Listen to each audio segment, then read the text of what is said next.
good day sir.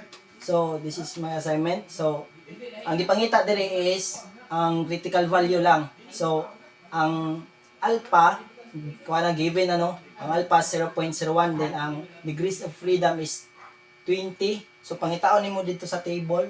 So ang iyang kuan na dito is 0.01, tapos iyahang t, tapos equals ang iyang kuan dito, iyahang value nito is negative 2.528.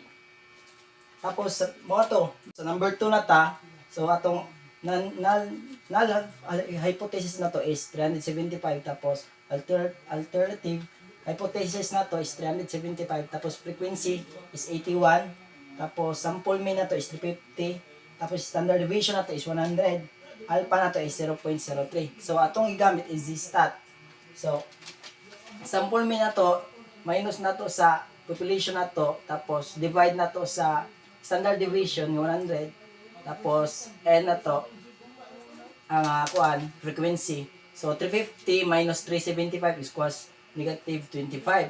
Tapos divide na to sa 100, tapos kuha na to sa 81, divide na to, so 11.11 na siya. So ang answer day 25 divide 11.11 is negative 2.25. So pangitaon na to sa kuha na to. So dili na ta sa alpha, divide to na to. So kuha naman atong alpha 0.03 divide to is mo ni 0.015.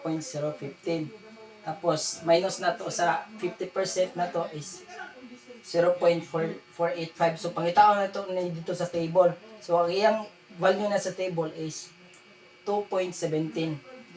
So kuha na to limit na to is 2.17. So ato ang answer na to idre negative 2.25 man siya. So nanubra na siya. So rejected na siya.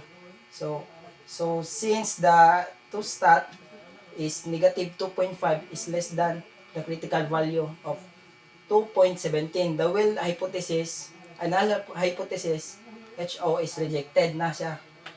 And, tapos at 0.03 level of significance level, is evidence that the mean life of the light bulb is different from 375 kay sobra man siya. Kato lang.